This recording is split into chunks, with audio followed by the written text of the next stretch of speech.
Alabado sea el nombre de nuestro precioso Dios. Padre, te alabamos, te bendecimos, te glorificamos, te damos gloria y honra, Señor, por esta oportunidad, Padre, de presentar tu palabra, Padre amado, de predicar tu palabra, de enseñar tu palabra, Padre amado.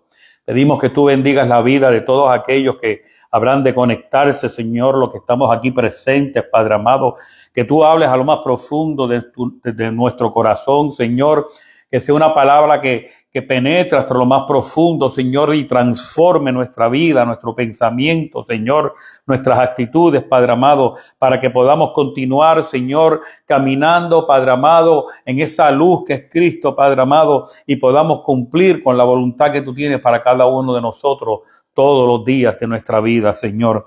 En el nombre de Jesús te damos las gracias, Señor. Amén. Buenos días, amados hermanos. Bienvenidos a este servicio de Cristo Rey IM. La pastora le manda un saludo. Ella todavía está convaleciendo de su espalda, la cual le ha causado un dolor profundo en el nervio asiático. Hoy es el día número 10 de esta situación y no ha podido regresar a su trabajo. Pero seguimos confiando en que Dios es un Dios sanador, un Dios poderoso. Eso no nos detiene. La semana pasada el dolor fue tan fuerte que para yo poder atenderla decidimos no transmitir nuestro servicio y por eso retransmitimos el servicio de Pack Center.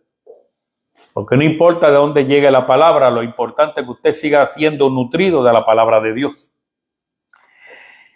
Gloria a Dios. Hoy terminamos nuestro tema más allá de la neblina. Confiados aunque no veamos claro. Y hemos estado hablando todo este mes sobre este tema en distintos mensajes que siempre se aplican a la realidad cuando nosotros tomamos decisiones que no necesariamente tienen que estar en contra de la voluntad de Dios, pero son decisiones que nos llevan a situaciones donde espiritualmente terminamos en una neblina. Y cuando yo hablo de una neblina espiritual, estamos hablando de esos momentos en que nos desconectamos de nuestra comunión con Dios, donde esa desconexión, ese desenfoque no nos permite escuchar la voz de Dios.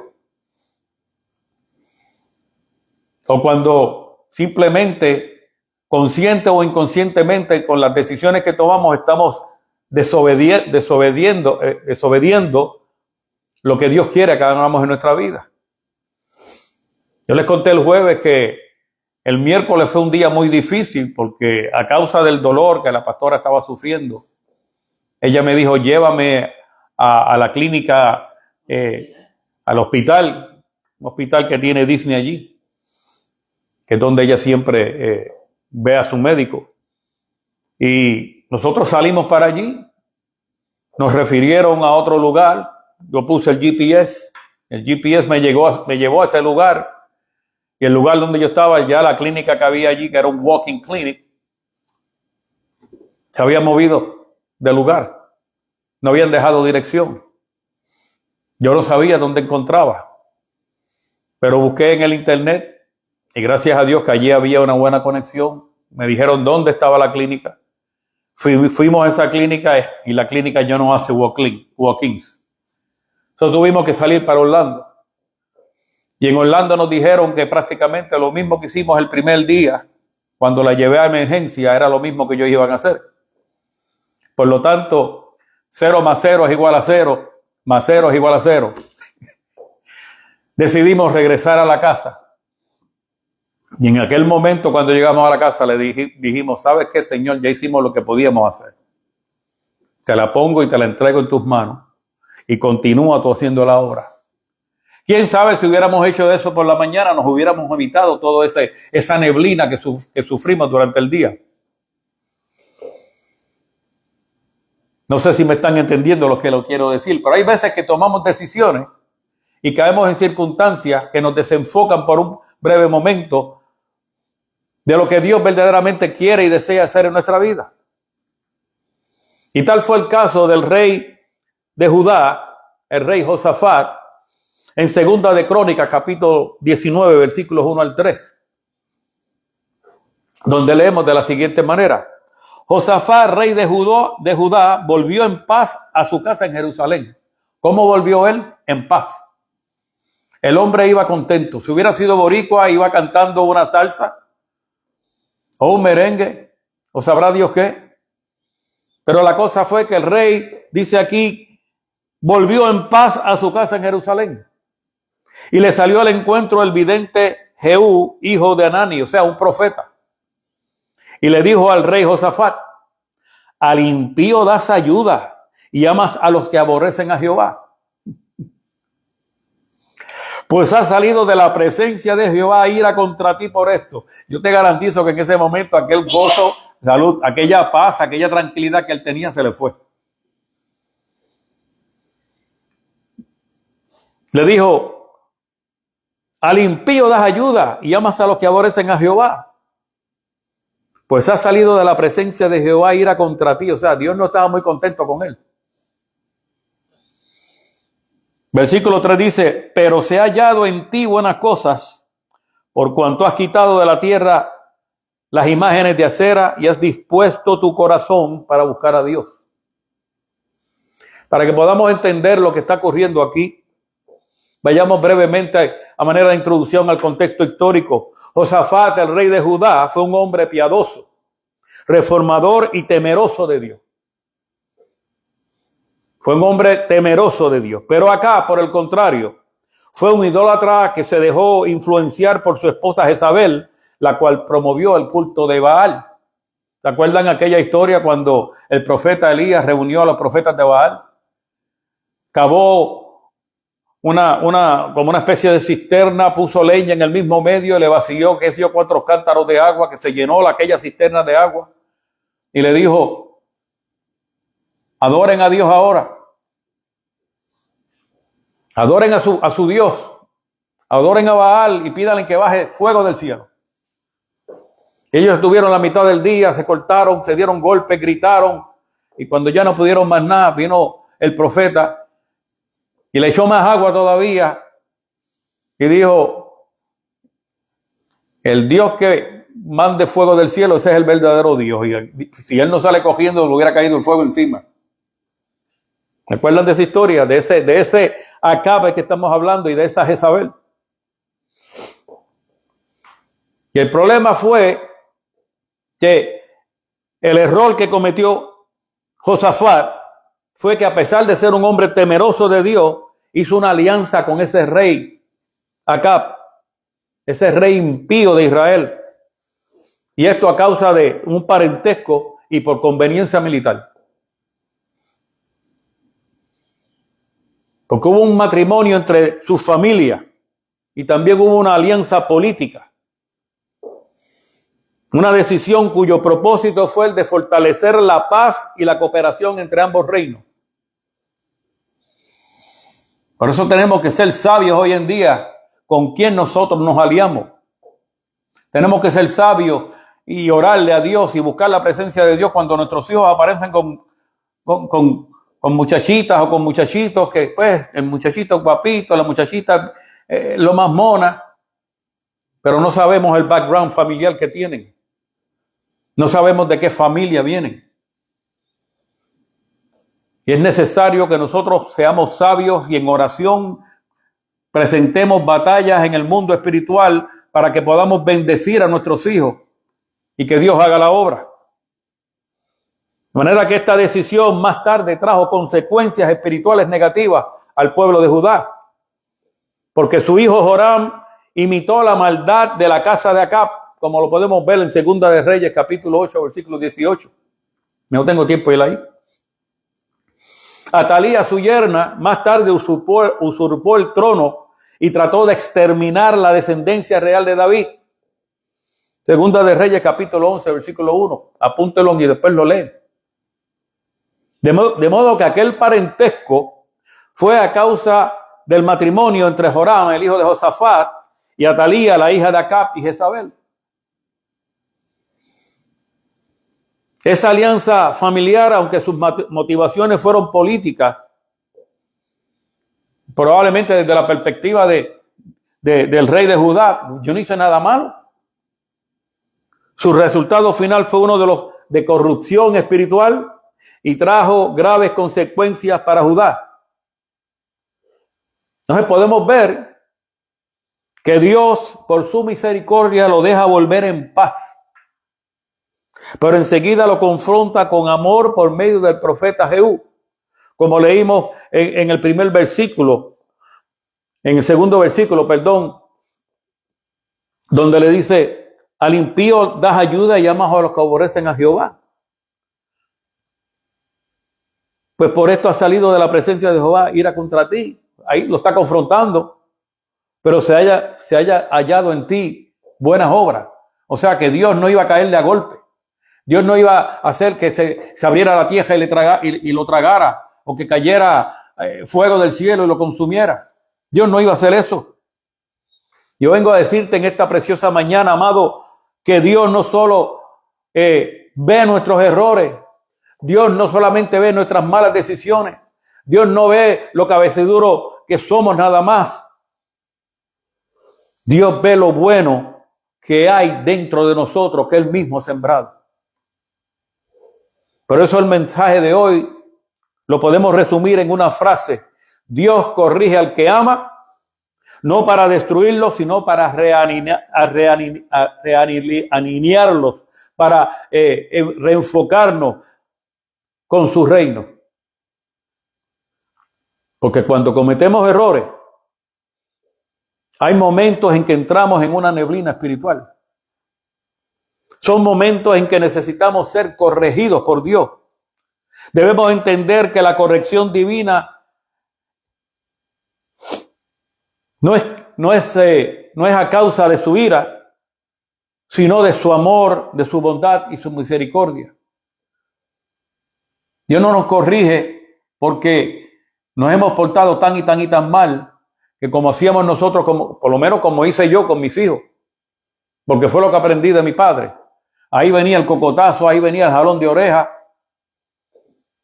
Tuve mucho cuidado con la correa, porque mira que yo cogí correazo. Y yo no quería que ellos pasaran por eso. Pero qué pena que no perdí, que usé el dichoso cocotazo y el jalón de oreja.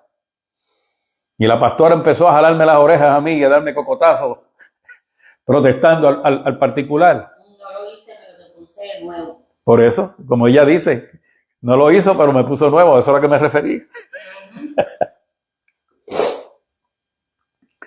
Pero, amados, entienda lo siguiente. No podemos detenernos a hablar de cómo Dios nos corrige, porque no terminaríamos hoy. Pero la realidad es que Dios nos corrige y nos corrige con amor. Y hay 4 principios del reino que esta porción de la Escritura, de estos 3 versículos que acabamos de leer, nos enseña. Y el primer principio es que siempre Dios examinará las motivaciones de nuestro corazón para confrontarnos. Y más que examinarnos, es que Dios ya conoce las motivaciones de nuestro corazón. Dios las conoce porque Dios es omnisciente. Antes de habernos creado, antes de haber creado los cielos y la tierra, antes de haber creado este universo en el cual nosotros conocimos, ya Él conoció las motivaciones de nuestro corazón. Por eso es que nos confronta. Él busca que nosotros mismos, a través de su examen, descubramos las propias motivaciones de nuestro corazón y hagamos las correcciones correspondientes. Por eso en 2 de Crónicas 19:2, Él le dice: al impío das ayuda y amas a los que aborrecen a Jehová. Porque el rey Josafat probablemente ni había caído en cuenta que estaba ayudando a un hombre abominable a los ojos de Dios. ¿Y cuántas veces nosotros hacemos alianzas, hacemos amistades con personas que deberíamos, hola, ¿cómo estás? Dios te bendiga, y seguir andando? Porque son personas que no quieren saber nada de Dios. Tú le hablas de Dios y ellos... Josafat, desde su punto de vista, desde su perspectiva humana, no estaba haciendo nada malo. Pero sus motivaciones no nacieron, o sea, no fueron el producto del consejo de Dios, sino de la diplomacia humana y de su razonamiento como una figura de gobierno. Si antes de él partir para Israel se hubiera ayunado, hubiera orado, hubiera buscado la presencia de Jehová, probablemente ese mismo profeta hubiera ido donde él: vengo ante ti de parte de Dios con un mensaje, y le hubiera dicho: ni para allá mire, ni te atrevas a ir para allá, porque hay juicio contra la casa de Israel por lo abominable que es. Jesús lo dijo de la siguiente manera en Mateo capítulo 15, versículo 8. Este pueblo de labios me honra, pero su corazón está lejos de mí. Pero porque para honrar a Dios, nuestro corazón tiene que estar alineado con su voluntad. Pastor, ¿qué quiso decir Jesús con eso? Que hablar bonito de Dios no es lo mismo que amar a Dios. Usted puede decir todo lo que quiera decir lindo de Dios y hacer oraciones inspiradoras, pero eso no quiere decir que usted verdaderamente ama a Dios. Jesús está diciendo que hay personas que usan palabras muy religiosas, cantan, oran y repiten rituales, pero su corazón no está alineado con Dios. Es como decir: dicen que me honran, pero no viven lo que dicen creer. Jesús estaba denunciando una fe sin obediencia, porque el problema no es la alabanza, sino la incongruencia. O sea, era contradictorio lo que hacían y decían. Asisten al templo, pero no practican la verdad. Hablan de Dios, pero no obedecen su palabra. Tienen apariencia de devoción, pero su vida está controlada por el yo y no por Dios. Porque a la hora de la verdad, yo primero, yo segundo y yo tercero. Para eso Dios me dio libre albedrío. Y esa es una doctrina que yo me pregunto de dónde la habrán sacado, porque ni siquiera esa palabra ni esa frase aparece en la Biblia. Y es que lo que Dios siempre ha buscado en nosotros es obediencia del corazón, no rituales vacíos. Dios nunca ha inventado ni inventará jamás una religión. ¿Por qué? Porque la religiosidad puede ocultar un corazón que está muy distante de Dios. Usted lo ve y usted dice: ¡wow! ¡Qué hombre espiritual! Mira cómo levanta las manos, mira cómo danza, mira cómo alaba. Y si usted hubiera estado con ellos en el automóvil del carro cuando llegaron a la iglesia, la cantaleta que llevaban por el camino y las palabras que se dijeron unos a otros, y tan pronto vieron al pastor: ¡oh, gloria a Dios, bendecido pastor!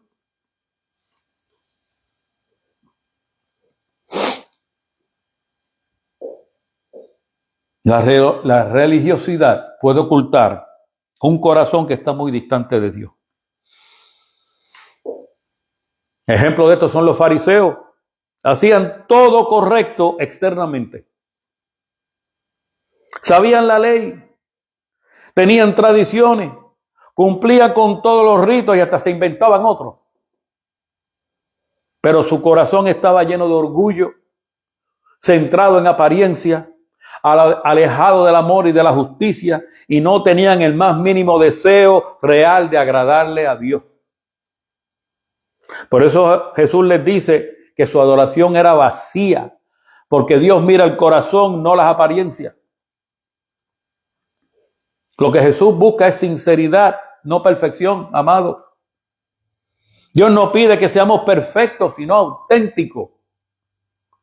Él busca un corazón que reconoce su necesidad, una vida que quiere obedecer, alguien que desea caminar con Él aunque a veces tropiece, porque es que vamos a tropezar, porque no somos perfectos, porque la verdadera adoración nace de nuestro interior y se refleja en la manera en que nosotros vivimos.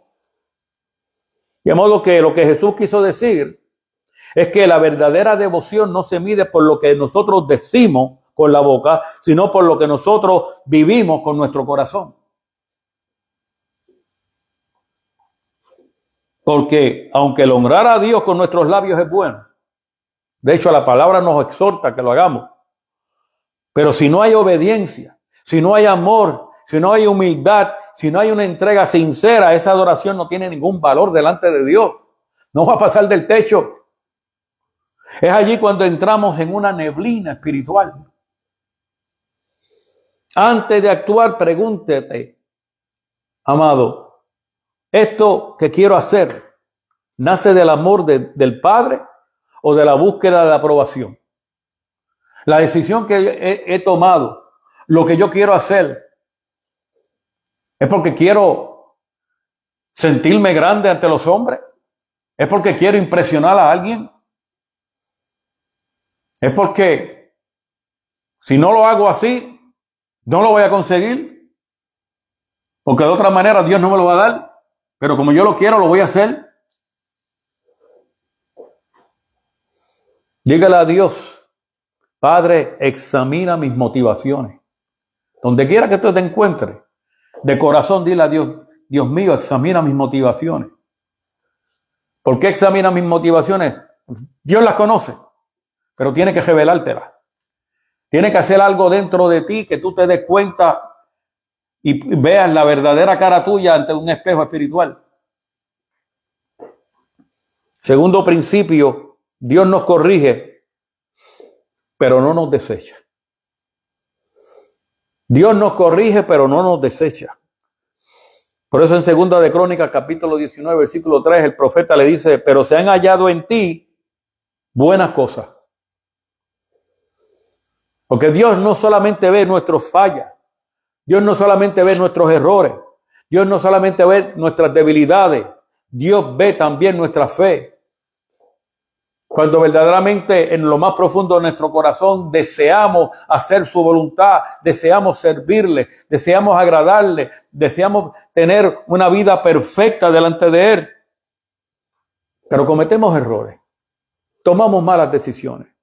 Entonces nos reprende, y cuando nos reprende no es para humillarnos ni castigarnos, sino para que recibamos sanidad y restauración. Ese fue el modelo que Jesús usó con Pedro. Cuando Pedro negó a Cristo, y de hecho lo negó 3 veces, Jesús no lo repudió, no lo rechazó, no lo insultó, no le dijo que era un hipócrita, ni lo expulsó. Lo buscó en la orilla del mar y le preguntó 3 veces también. En Juan 21, 15 al 17. Pedro, ¿me amas? Jesús lo confrontó para corregirlo, para restaurarlo y para llevarlo al cumplimiento del propósito divino que Dios tenía ya para Pedro. Mire qué clase un hombre que caminó con Dios, con Jesús, vio tantos milagros de parte de Jesús, caminó hasta por las aguas en un momento dado, vio cómo Él sanó y resucitó muerto, y a la hora de la verdad lo negó 3 veces. Y es que en el reino de Dios, amados, el amor del Padre nunca abandona al Hijo a causa de sus errores o su caída. Comparado con otros muchachos que yo he visto, y aún conmigo mismo, porque yo hice mis maldades cuando yo era muchacho. Mis hijos fueron unos santos. Y cuando cometieron sus errores, yo no los abandoné por eso. Yo no los dejé de amar. En el reino de Dios, la disciplina de Dios es señal de que somos hijos. Esto habla de nuestra identidad, amado.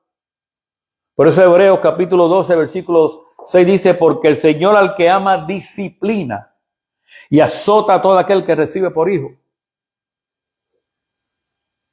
Y cuando dice azota no es que le caiga a golpe, porque Dios nunca nos va a caer a golpe.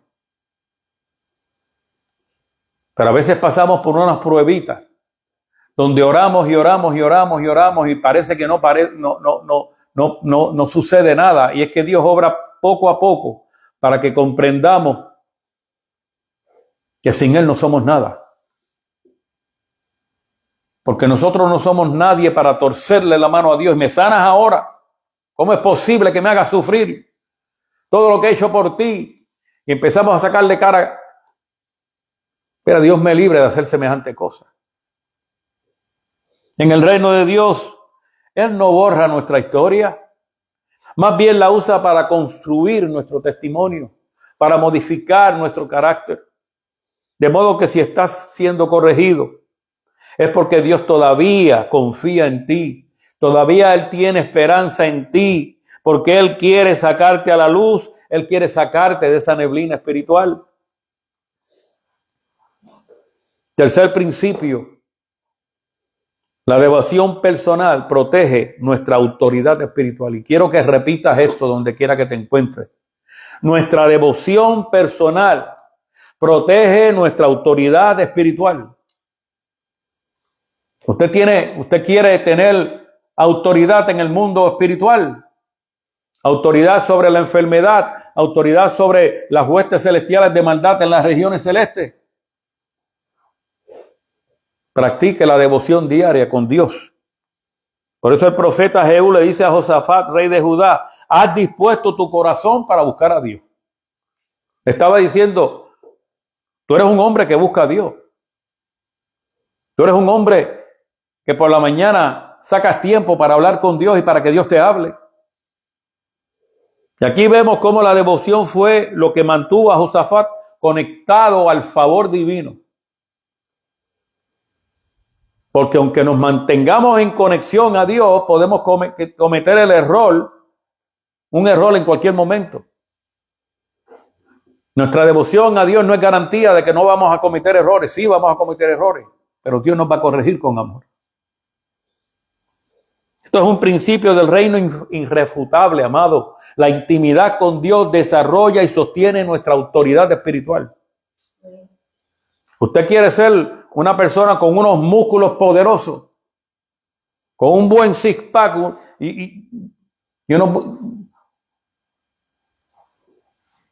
desarrolle su tiempo de intimidad con Dios. Y ese es el ejemplo que nosotros vemos en Jesús. En Lucas 5:16 dice que Él se apartaba a lugares desiertos y oraba. ¿Qué hacía Jesús? Jesús se apartaba a lugares desiertos y oraba. Y no por un ratito o por una hora. Se pasaba la noche entera orando. Y aquí radica el poder de Jesús. O sea, por qué Él tenía autoridad sobre tormenta, tenía autoridad sobre demonios, tenía autoridad sobre las multitudes, sobre las enfermedades, porque vivía conectado al Padre. Y esto nos deja con una pregunta, amado. Esta pregunta que no te va a gustar. ¿A qué o a quién estamos conectados? ¿A Facebook? ¿A Instagram? ¿A Twitter? ¿A YouTube? ¿Al Internet? ¿Al televisor? Con toda esa gama de streaming services que existen hoy en día. ¿A qué estás conectado? ¿Al pastor? ¿Al profeta? ¿Al apóstol? ¿Al evangelista? ¿Con qué o en dónde está nuestra conexión? ¿Qué es lo que nos motiva? ¿Nos redirecciona o lo que nos imparte o nos está restando autoridad? Porque si estas cosas nos mantienen desconectados de Dios, entonces nos restan autoridad espiritual. Y por eso nos sentimos como nos sentimos, en un vacío, en una neblina, donde no quiero saber de nada ni de nadie, y lo que busco es entretenerme y entretenerme. porque estoy frustrado por las razones que sea. ¿Qué es lo que nos lleva a esa neblina espiritual que no nos deja ver lo que sabemos que Dios nos ha mandado a hacer, pero no lo estamos haciendo? Hay que permanecer conectados. Entienda que la oración no es un acto religioso, es el oxígeno del reino que nos mantiene vivos espiritualmente. Cuando nuestro corazón se inclina al Padre, nuestra autoridad se mantiene firme aunque seamos corregidos. La búsqueda de Dios, amado, purifica nuestras motivaciones y renueva su propósito en nosotros. Porque Dios va a seguir. Él va a seguir insistiendo y insistiendo e insistiendo. Téngale miedo al día que Dios deje de insistir. Porque va a llegar un momento en que su paciencia va a terminar.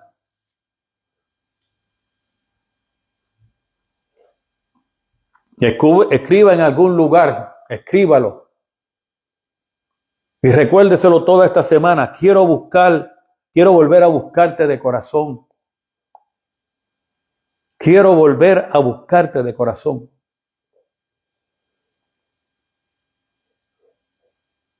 Y quién sabe si lo que estás sufriendo hoy en día es la manera en que Dios está usando para llamar tu atención, para que vuelvas a conectarte, para que te mantengas conectado. ¿Se acuerdan del caso de Job? Job era un hombre justo, pero en un momento dado cayó en una neblina espiritual y empezó a preocuparse tanto y tanto y tanto de sus hijos, que Dios permitió que el diablo lo probara. Y por unos meses lo tocó con una lepra. Y sí, él llegó a maldecir el día en que nació, pero él dijo: Jehová Dios, Jehová quitó, sea el nombre de Jehová bendito. Hasta que pudo reconocer que él no tenía por qué preocuparse de nada, porque Dios estaba en control de todo. Por eso Dios le dijo: ¿dónde estabas tú cuando yo estaba haciendo los mares, cuando estaba haciendo los montes, cuando estaba haciendo las estrellas? ¿Acaso yo te pedí opinión a ti? Entonces, ¿por qué te estás preocupando tanto por tus hijos? Déjamelos a mí.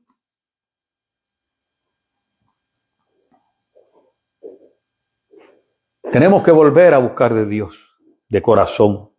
Cuarto principio. En el reino, la obediencia parcial sigue siendo desobediencia. Y esta está muy relacionada con la tercera. En el reino de Dios, la obediencia parcial sigue siendo desobediencia. Josafat había hecho muchas reformas, pero no rompió del todo con el sistema impío. De modo que la obediencia parcial deja puertas que eventualmente nos llevarán a cometer errores y a desviarnos del propósito de Dios. Y al final entramos en tiempos de neblina espiritual. Por eso, si Dios nos ha hablado y nos ha hablado y nos ha hablado y nos ha dicho lo que tenemos que hacer, hagámoslo. No, pero yo voy a la iglesia. No, pero yo doy diezmo. No, pero yo ofrendo. Yo oro. Pero estás haciendo lo que Dios te mandó a hacer. Entonces estás en desobediencia, porque eso es obediencia parcial. Jesús fue claro, por eso dijo en Mateo 6:24, ninguno puede servir a dos señores, porque obedecerá al uno o amará al otro, o estimará a uno y menospreciará al otro. Josafat inconscientemente con su decisión menospreció a Dios, lo cual dejó una puerta abierta que le desenfocó. Por eso Mateo 12:30 Jesús dice: el que no es conmigo, contra mí es, y el que conmigo no recoge, desparrama. Amados, entendamos que el reino de Dios no acepta medias lealtades. Jesús mismo rechazó alianza con el poder humano cuando el enemigo le ofreció los reinos del mundo. Mateo 4, del 8 al 10 dice: otra vez le llevó el diablo a un monte muy alto y le mostró todos los reinos del mundo y la gloria de ellos, y le dijo: todo esto te daré si postrado me adorares. Entonces Jesús le dijo: vete, Satanás, porque Cristo está: al Señor tu Dios adorarás y a Él solo servirás. Un verdadero creyente aprende a decir, prefiero obedecer que antes que negociar. Entonces pregúntate en esta mañana, ¿qué áreas de mi vida necesitan obediencia total e incondicional al Señor? ¿Qué es lo que Dios me ha mandado a hacer que todavía yo no he hecho? Aleluya. Porque del hombre son las preposiciones del corazón, dice la palabra, mas de Jehová es la respuesta de la lengua. El jíbaro lo dijo de esta manera. El hombre propone, pero Dios dispone. Y a veces queremos planificar muchas cosas y hacer muchas cosas para Dios. Pero lo que Dios verdaderamente nos ha mandado a hacer, lo hemos hecho. Para terminar, amado, lo que Dios nos está diciendo es que Él mira nuestro corazón. O sea, ¿cuál es nuestra motivación? Como hemos visto, la Biblia nos enseña que Dios no se impresiona por las apariencias externas, sino por la intención interna, lo que hay en nuestro corazón, lo que mueve nuestras acciones. En 1 Samuel, capítulo 16, versículo 7, Dios le dice al profeta Samuel que el ser humano mira lo que está delante de sus ojos, pero Dios mira lo que está en el corazón. Porque para Dios las motivaciones pesan más que el acto mismo. Lo que hacemos por amor, lo que hacemos por obediencia, o lo hacemos por agradarle. Dios solo honra las acciones que nacen de un corazón sincero, quebrantado y limpio. Y este fue el ejemplo del rey David en el Salmo 51, 17, cuando dijo, los sacrificios de Dios son el espíritu quebrantado. Al corazón contrito y humillado no despreciarás tú, oh Dios. Y este versículo aparece en el contexto del arrepentimiento profundo que sintió David después de su pecado con Betsabé. Lo que David expresa es una verdad espiritual central. Nos enseña que Dios no busca rituales vacíos, sino un corazón sincero. En el Antiguo Testamento, la manera formal de arrepentimiento era ofrecer un sacrificio. Pero David reconoce que los sacrificios externos no sirven para nada si no hay un cambio en nuestro corazón. Cuando él habla de un espíritu quebrantado, significa un corazón que reconoce su condición. No habla de un corazón destruido, sino de un corazón quebrantado del orgullo. Es la persona que dice, fallé. Necesito la misericordia de Dios porque no tengo excusa ninguna. Ese es el quebrantamiento que abre la puerta para la restauración. Un corazón contrito y humillado es lo mismo que un arrepentimiento genuino. Contrito significa molido, profundamente consciente del pecado. Humillado significa dispuesto a someterse a Dios y a cambiar. Lo que David está diciendo es que lo que realmente toca a Dios no es la apariencia religiosa, sino un espíritu que se vuelve a Él con toda honestidad.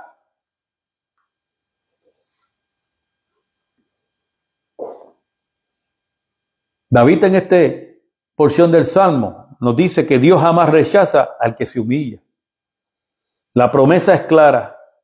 Dios nunca desprecia al que se acerca con humildad y arrepentimiento. De manera que no importa el tamaño del pecado, si el corazón está quebrantado, contrito y humillado, Dios siempre responderá con su misericordia, con su perdón y con su restauración. El Salmo 51, 17 nos enseña que el sacrificio que agrada a Dios es un corazón sincero, un corazón arrepentido y un corazón humillado, no rituales vacíos. Y es que Dios siempre recibe el que se acerca a Él con humildad. De manera que Dios corrige para restaurar, no para destruir.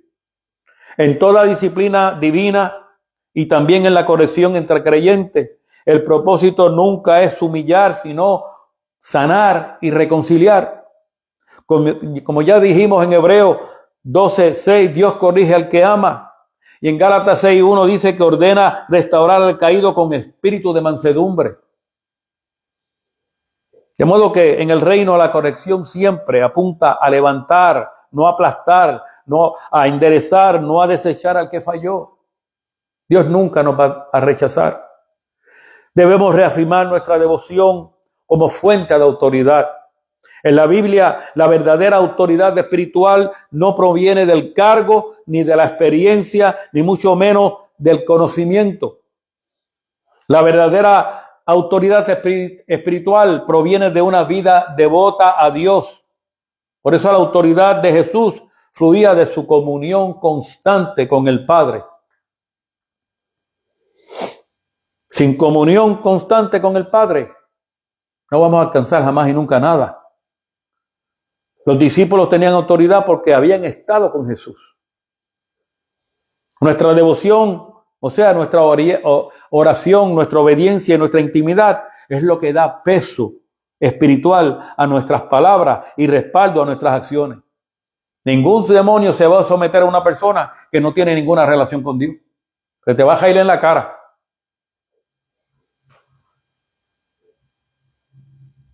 Y cuidado, que pueda venir alguien que le sirva el reino de las tinieblas con más autoridad que uno que dice que es cristiano.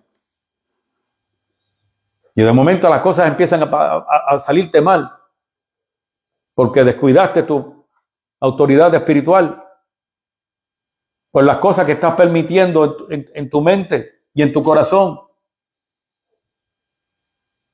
Porque cuando verdaderamente tenemos una comunión con el Padre, la autoridad espiritual que hemos desarrollado no permiten que el enemigo tenga ninguna autoridad sobre nosotros.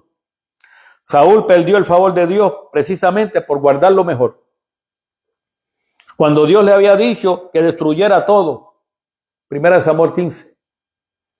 Cuando nuestra obediencia es completa, total e incondicional, demostramos confianza, reverencia y amor hacia Dios. Pero cuando obedecemos plenamente, Él se encarga de lo demás. Y cuando viene alguien a tratar de hacerte un chanchullo, Dios lo espanta. Por eso que Jesús es el cumplimiento perfecto. Josafat fue corregido, pero Jesús fue obediente hasta la cruz. En Cristo la corrección se transforma en restauración. Su amor nos realinea cada vez que nos desviamos. Para terminar, te dejo con Filipenses 1:6, para que veas que Dios te va a restaurar, que Dios te va a levantar a pesar de tus errores. Dios no nos va a dejar en vergüenza. Él continuará trabajando en nosotros a pesar de nuestros errores, porque como dice Filipenses 1:6, el que comenzó en vosotros la buena obra, la perfeccionará hasta el día de Jesucristo. Tener amado que tal vez Dios te está corrigiendo, pero entiende, no te está rechazando. Su corrección es la evidencia de que todavía cuenta contigo. Él quiere realinearte con su reino. Así que yo te invito a que tú le digas a Dios en este momento: Señor, realinea mi corazón con tu reino. Que esa sea una frase que retumbe toda la semana. Escríbela. Pégala del refrigerador. Ponla en el dash de tu carro. Para que toda esta semana tú le digas: Señor, realinea mi corazón con tu reino. Oremos. Padre, gracias, Señor, por corregirnos con amor. Examina nuestras motivaciones. Permite que las podamos ver, que las podamos entender, que las podamos comprender. Y limpia nuestros corazones y fortalece, Señor, nuestra obediencia. No queremos solamente servirte, Padre. Queremos hacerlo desde tu voluntad. De manera que restaura nuestra vida y úsala para manifestar tu reino. En el nombre de Jesús te damos las gracias. Amén y amén. Amado, recuerda que si tú quieres adorar a Dios, tú quieres bendecir el nombre del Señor y lo quieres hacer por medio de las ofrendas, lo puedes hacer por medio de la aplicación Cash App, escribiendo el signo de dólares Cristo Rey IM, o por cel a través del 321-437-1600, 321-437-1600. Dios ama al dador alegre y Dios bendice a aquel que de corazón verdaderamente da de lo que Dios le ha dado para el reino. Comparte este video, no te quedes con él. Da por gracia lo que por gracia acabas de recibir. Y nos vemos el jueves a las 7 de la noche aquí en Cristo Rey. Dios te bendiga. Bendiciones.